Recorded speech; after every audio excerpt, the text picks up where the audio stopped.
अब मेरे से नहीं होने वाला भजन। बहुत सुंदर सुनना, ये हमारी स्थिति है, हम सबकी स्थिति। मैं भगवान का नाम अब नहीं लूंगा। मेरे अंदर राक्षसी भाव भरा है, ज्यों का त्यों। इतने दिन हो गए नाम जप करते, मेरी पशुता नहीं गई, मेरा राक्षसी भाव नहीं गया। कितना नाम लिया, अरे मनुष्यता तो आई नहीं, देवत्व और भगवत भाव तो जाने दो। वैराग्य नहीं आया, भोगों से वैराग्य नहीं हुआ। वही प्रवृत्ति देखो, बार बार काम आदि भोगों में जा रही। फिर क्या हुआ नाम लेने से? अरे नाम का फल तो ये था कि मुझे साधु बना देता, मैं जितेंद्रिय होता, मैं महापुरुष बन जाता। न साधु बना, न जितेंद्रिय बना, न महापुरुष बना। नाम जप रहा हूं, वही पशुता, वही राक्षसी भाव, वही भोगों की लालसा। जब मुझ जैसे नीच क्षुद्र पुरुष को भी नाम नहीं सुधार सका, तो मैं आपके वचन कैसे मानूं? प्रीतम नाम लो, प्रीतम नाम लो। बहुत सुंदर प्रश्न कर रहे। ये तो मुझे ऐसा लगता है बाबा कि आप खोखले शब्द बोलकर केवल सांत्वना देना चाहते हैं। शायद ये समाज की अंदर की भावना बाबा के सामने व्यक्त कर रहे हैं। नाम लेने से दुख निवारण हो जाएगा। मुझे शांति नहीं मिली, मेरे दुख नहीं गए। आप कहते रहते हो नाम जपो सब हो जाएगा, शांति मिल जाएगी, दुख नष्ट हो जाएगा। कब होगा? दिन पर दिन बीतते जा रहे हैं, रात की रात बीतती जा रही है। आपके भरोसे मैंने नाम शुरू किया, लेकिन कुछ लाभ नहीं मिला। ये पतित पावन है, पातकी कितना भी बड़ा हो उसको तार देने वाला है, ये दीन बंधु है। ये सारी उपाधियां आपसे सुनी, पर मुझे लगता मिथ्या है। ये नाम भक्तों के लिए कल्पतरु है। कोई भी पापी हो नाम जप करे, उसके सारे पाप नष्ट हो जाएंगे।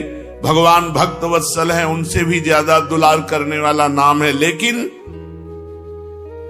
हम लोग पाषाण हृदय के हैं, ये नाम हमारे हृदय को नहीं पिघला सकता। हम लोग बड़े पापी हैं।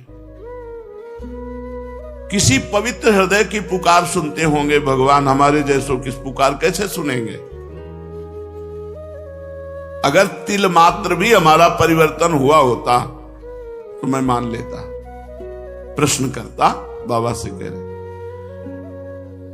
पाषाण हृदयों को द्रवित करने की सामर्थ्य नहीं। शायद मैं अभी दया का पात्र नहीं, क्योंकि बहुत कठोर हृदय है। मेरे लिए अब एक ही रास्ता बचा है। अब मैं नाम छोड़ करके गंगा स्नान करना शुरू करता हूं। भक्त ने प्रश्न किया सीताराम दास जी से। अब मैं नाम छोड़कर भागीरथी गंगा की शरण लेता हूं। सुनते हैं वो बहुत पाप नाश करने वाली है, वो हमें नहीं। मैं अभागी हूं, दया करो संत भगवान। मुझे ये समझ में नहीं आया, बहुत दिन हो गए नाम जप करते हुए, मेरी पशुता नहीं गई, मेरा काम शांत नहीं हुआ। मैं बहुत सुंदर प्रश्न किया। हाँ प्रीतम, हाँ यही माया का खेल है। माया सबसे पहले बुद्धि को भ्रष्ट करती है। तेरा विवेक खो गया है, पर पराजित मत हो। अच्छा, तो तुमने कहा गंगा पाप नष्ट करने वाली भागीरथी है, मैं अब गंगा जी की शरण में जाता हूं। तो अरे आता ताई मनोदशा वाले, बाबा ने उत्तर दिया, आता ताई मनोदशा वाले, अपना आपा मत खो। भागीरथी जानते हैं तो कौन है? विष्णुपदी है। विष्णुपदी अर्थात भगवान श्री हरि के चरणों की धोवन। भगवान श्री हरि के चरणों का चरणामृत ही तो भागीरथी गंगा जी हैं। गांगम वारि मनोहारि मुरारि चरणच्युतम त्रिपुरारि शिरश्चारि पापापहारि पुनातुमाम। तुमने कहा अब मैं गंगा जी का सेवन करूंगा, तो क्या गंगा जी भगवान की समानता कर सकती है? नहीं। क्यों? क्योंकि गंगा जी भगवान की चरणामृत है। भगवान की चरणामृत है। गंगा जी के अधीन भगवान नहीं, भगवान की चरण धोवन गंगा जी है। और नाम भगवान को अधीन करने वाला है। तुम अभी समझ नहीं पाए मेरे लाडले। नाम से विश्वास मत हटाना। जाओ, मैं तुम्हें वचन देता हूं, यदि तुम नाम जप करते हो तो तुम्हारी स्थिति बदले न बदले, तुम्हें निश्चित भगवान की प्राप्ति होगी। शायद तुम भोग मरीचिका के पीछे दौड़ रहे हो, इसलिए तुम्हें अनुभव नहीं हो रहा, लेकिन मैं पूरी तरह से समझ गया हूं, तुम नाम अभी ठीक से जप नहीं रहे हो, क्योंकि नामनो यस्य यावती शक्ति ही पाप निर्हरणे हरे तावत कर तुम न शक्नोति पातकम पातकी जना। नाम में जितनी पाप नाश की शक्ति है उतना पाप कोई कर ही नहीं सकता, चाहे जितना ढेर सारा पाप हो गया हो, भगवान का नाम जप करने से तत्काल भस्म हो जाता है। याद रखना, हम इसीलिए सावधान करते थे कि नाम में अंतराय मत देना, नहीं तो कलयुग घुस जाएगा बुद्धि में और यही बुद्धि आपके अंदर आ जाएगी। यदि पाप आचरण कर बैठे तो ये उल्टा बुद्धि शुरू हो जाएगी कि यार इतने दिनों से नाम जप कर रहा हूं, कोई फर्क तो पड़ नहीं रहा मन में फर्क पड़े ना पड़े, तुम्हारी गति में फर्क पड़ जाएगा, तुम भगवत प्राप्त हो जाओगे, तुम्हें परम पद की प्राप्ति हो जाएगी। जैसे बताया कि स्वामी अखंडानंद जी से एक उनके शिष्य ने आकर कहा, 18 वर्ष से राम राम जप रहा हूं, मुझे कोई लाभ नहीं दिखाई दिया, तो आप गुरु हैं इसलिए आपसे प्रार्थना करते हैं। तो स्वामी जी तो ज्ञान मूर्ति थे, अखंडानंद जी महाराज, उन्होंने कहा बहुत अच्छी बात बताई तुमने, हमारे पास एक मंत्र है जो बहुत जल्दी लाभ देगा, पर तुम हमें गुरु मानते हो? उनका जी। बोले हमारी कसम, अब इस पुराने नाम को, पुराने मंत्र को मत जपना 24 घंटे, फिर कल आओगे तब तुम्हें नया मंत्र दे देंगे। वो प्रणाम के जीव चले तो अभ्यासवश नाम निकला, और उसे रोकने की कोशिश करे तो और निकले, सीढ़ी तक गए, लौट कर आए और रो पड़े। बोले भगवान आप गुरु हो, आपकी कसम तोड़ नहीं सकता और नाम छूट नहीं सकता, अब कुछ भी हो नाम नहीं छोड़ सकते, वो चल रहा है। तो बोले ये मिला 18 साल में, तुम्हारे अंदर क्या परिवर्तन हुआ तुम नहीं जानते हो, अगर तुम जानने लगोगे तो अहंकार हो जाएगा। तुम्हारे अंदर ये परिवर्तन हुआ कि नाम में आसक्ति हो गई, तुम नाम छोड़ने, जिसकी नाम में आसक्ति हो गई तो धाम रूप लीला सब प्रकाशित हो जाता है। विचलित मत हो, तुमसे बोला है कि अगर तुम 100 नाम जप किए हो तो तुम्हारे वो 100 नाम भगवान के नाम बैंक में जमा है और वो तुम्हारा लोक परलोक सब जगह मंगल करेंगे। विचलित होने की जरूरत नहीं कि 4 महीना हो गए नाम जप करते, अभी हमें अमुक सिद्धि नहीं आई, इतना समय हो गया अमुक लाभ नहीं मिला। ये जो तुम्हारी भोग प्रवृत्ति है यही तुम्हारे मन को गंदा कर देती, और गंदे मन के विचार हैं कि नाम से मेरे को लाभ नहीं मिला, इतना समय हो गया। सावधान, नाम कभी व्यर्थ नहीं जाता। इसीलिए मैं कहता हूं कि निरंतर नाम जप करो। अगर नाम में अंतर मिला और वासना ने अपना खेल, तो फिर तुम्हारा मन मलिन हो जाएगा, भजन की तरफ नहीं लगेगा और लगेगा अरे कोई लाभ नहीं, ये सब केवल अर्थवाद जैसी बातें की जाती कि नाम जप करो तुम्हारा मंगल हो जाएगा, तुम निर्विकार हो जाओगे, तुम्हें परम शांति मिलेगी। कोटि कोटि जन्मों के भोग संस्कार हैं, कोई एक जन्म के थोड़ी, नाम सबको मिटा रहा है। एक जन्म के होते तो कुछ दिनों में साफ हो जाते, करोड़ करोड़ जन्मों के पाप भोग संस्कार हैं, उनको नाम मिटा रहा है। खूब अधिक से अधिक निरंतर नाम जप करो। ये जो तुम्हें भोग खींच रहे हैं ना, तो न जाने कितने जन्मों के भोग संस्कार तो नाम ने मिटा दिए, अब करोड़ों जन्मों के हैं तो नाम मिटा रहा है। तुम धैर्य पूर्वक जपते रहो। तुम यदि प्रबल पुरुषार्थ ना करोगे तो तुम्हारी स्थिति नहीं बनेगी। प्रबल पुरुषार्थ, बहुत प्रयत्न करके निरंतर नाम जप करने का प्रयास करते रहो। अविरल अखंड नाम जप करना, यही वह प्रबल पुरुषार्थ है। नाम लेने से सर्व पाप नष्ट के बाद जब ज्यों ही आनंद मिलना आरंभ होगा, त्यों ही तुम वाणी से नाम छोड़कर एक भी शब्द उच्चारण करना और नहीं चाहोगे, जब नाम का आनंद मिलेगा। अतः नाम खंडित ना होने पावे, अंतराय ना पड़ने पावे, निरंतरता अखंड नाम जप। क्योंकि खंडित होने पर भोग प्रवृत्ति को छिद्र मिल जाता है और वो हृदय में प्रवेश करके नाम जापक को दुख प्रदान करने वाली भावना, मलिन भावना प्रकाशित कर देती है। इसीलिए हम तुमसे कहते हैं कि खाते पीते सोते जागते उठते बैठते चलते फिरते हर समय नाम जप करो। लक्ष्यहीन भटकने से मन विषयों में बंध जाता है और जब मन विषयों में बंध जाता है तो उसे नाम अच्छा नहीं लगता, कड़ुआ लगता है, फिर गलत अनुभव बुद्धि कराने लगती है। ये गलत बुद्धि जो अनुभव कराए उसी का प्रश्न है ये। तन्नास्ति कर्मजम लोके वाग्जम मानस में वा यन्न छपयते पापम कलो गोविंद कीर्तनम। कर्मजात वाचिक और मानसिक कोई भी ऐसा पाप नहीं है जो इस कलयुग में भगवान के नाम जप नाम कीर्तन के द्वारा नष्ट ना हो जाए। भय किस बात का?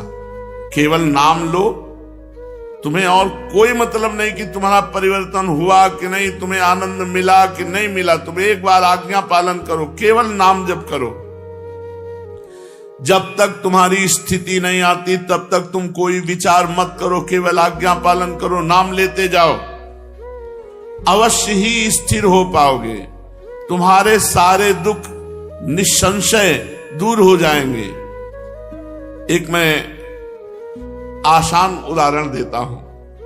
देखो, एक लोहे की छड़ जब तुम आग की भट्ठी में रखोगे तो अग्नि के समान लाल हो जाएगी, बिल्कुल ठीक अग्नि जैसी उसमें ज्वलन शक्ति होगी। फिर उस लोहे की छड़ को आग से अलग कर लो तो कुछ क्षण बाद उसमें कोई शक्ति नहीं रह जाएगी, ताप भी नहीं रह जाएगा, लोहा अपने मूल धर्म में आ जाएगा। अभी जो संसर्ग धर्म से अग्नि स्वरूप हो गया था लोहे की छड़, उसको अलग करके रख दो तो मूल धर्म लोहे में आ जाएगी, वो लोहा ही केवल रह जाएगा। ऐसे ही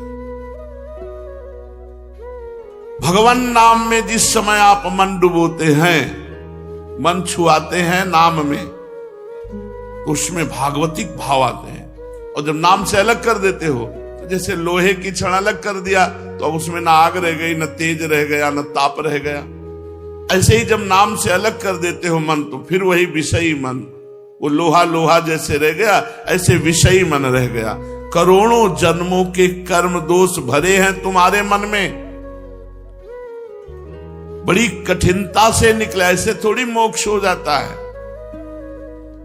जितनी देर तुम अपने मन रूपी लोहे को नाम रूपी अग्नि में रखे रहोगे, उतनी देर वो अग्नि के समान गुण धर्म स्वीकार करने वाला जैसे लोहा, ऐसे भागवतिक गुण धर्म स्वीकार करने वाला मन, और वो भस्म करता जाएगा जन्म जन्म के पापों को, और मन में एक दिव्य शक्ति आने लगेगी।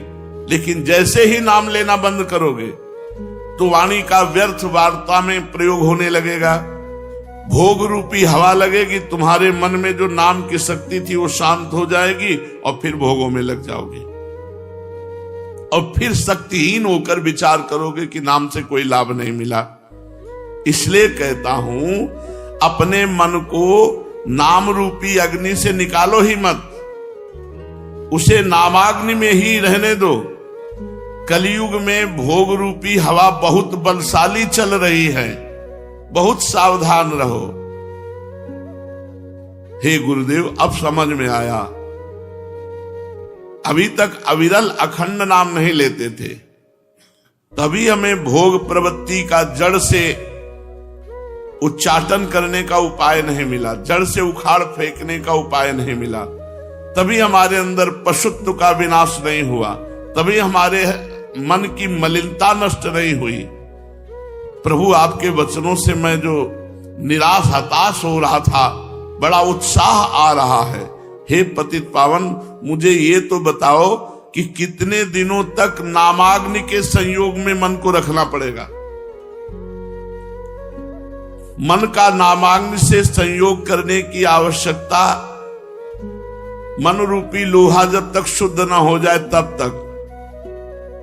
जब स्वाभाविक मन में नाम चलने लगे तो जान लेना कि मन हमारा शुद्ध हो गया। जब आप जप नहीं रहे लेकिन मन जप रहा है, मन का मैलापन, असार अंश, पाप अंश जब दूर हो जाएगा तो मन तलवार की तरह हो जाएगा। हर विषय भोगों की चिंतन को काट काट के भगवत चिंतन में तन्मय रहेगा। इतनी प्रवीण मन और बुद्धि की धार हो जाती है कि हम सोच रहे हैं कि अभी आपसे ये बात कहेंगे और मंत्र चल रहा है, तो 2 ही 4 मंत्र बाद मुझे आपसे क्या कहना था, चली गई बात। वो मंत्राकार वृत्ति। फिर कोई स्फुरण आया, फिर उसका जो ही चिंतन हुआ कि वो मन मनोराज्य फेंकता रहता है, पर मंत्र की इतनी अद्भुत आवृत्ति बार बार हो रही, वो भी गया। धीरे धीरे स्फुरणाएं बंद होने लगती, मंत्राकार वृत्ति होने लगती। आप प्रयासरत रहिए। नाम ही सबसे बड़ा फल है। सब पुण्यों का, सब साधनाओं का फल है कि आपकी जिह्वा में निरंतर नाम चल रहा है। न नाम सदसस त्यागो। यदि नाम जप करते हुए आप देखिएगा कि आपको कैसे त्यागी बनाता है नाम। भोगों के बीच में रहते हुए जो जल में कमल का फूल रहे, जैसे जल में ही कमल उत्पन्न होता है लेकिन निरपेक्ष रहता है, उसको जल की अपेक्षा नहीं कि वो जल उसमें स्थित हो जाए एक बूंद भी, वो बिल्कुल निर्विकार जल से अलग रहता है। ऐसे ही निरपेक्ष समाज में रहता हुआ, निर्विकार समाज में रहता हुआ, वो परम त्यागी भोगों के बीच में रहता हुआ भगवान नाम जापक। अगर नाम जप नहीं है तो त्याग बाहरी करने से आंतरिक राग नष्ट नहीं हो जाता। आंतरिक राग नष्ट होता है नाम जप करने से। जब आंतरिक राग नष्ट हो गया तो भोगों के बीच में बैठे हुए भी तुम परम त्यागी हो। इसीलिए न नाम सदसस त्यागो। नाम के बराबर त्याग कोई और है नहीं। न नाम सदसा क्षमा। इंद्रियों पर विजय प्राप्त करना ये नाम के बल से हो जाएगा। खूब नाम जप करो, आपकी इंद्रियां शांत होती चली जाएंगी। न नाम सदसम पुण्यम। नाम के समान कोई पुण्य नहीं है। एक रोज गंगा स्नान करता हो, एक निरंतर नाम जप करता हो, अपने आप निर्णय दिखाई देगा। क्यों थोड़ी देर तो भागवती गंगा जी में स्नान किया, इसके बाद उसका चिंतन क्या चल रहा है। और जो निरंतर नाम जप कर रहा है उसका आंतरिक चिंतन भगवान से जुड़ा हुआ है। इसलिए नाम के सदस्य कोई पुण्य नहीं और न नाम सदसी गति। नाम के बराबर कोई गति नहीं। तो समझे मेरे मनमोहन, मेरी बात समझ। अचानक तेरी बुद्धि ऐसे कैसे बदल गई, तू बहुत दूर पीछे हट गया। अब सुन, अपनी बुद्धि और मन को ठीक कर। मन और बुद्धि में नाम समाये। नाम ये व्यर्थ के विचार नहीं। मैं तुमसे एक दान मांगता हूं। क्या?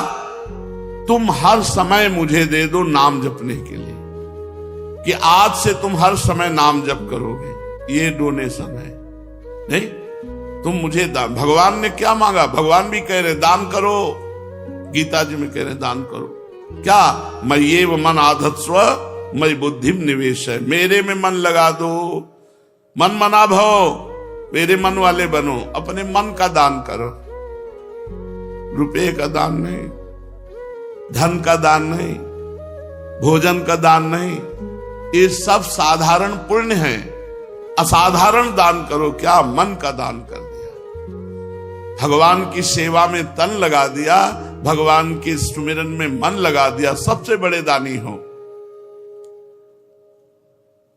आज मैं तुमसे मांगता हूं कि तुम मुझे ये दान दो। क्या? कि तुम निरंतर नाम जप करोगे। कितना करुणा है संतों के हृदय में।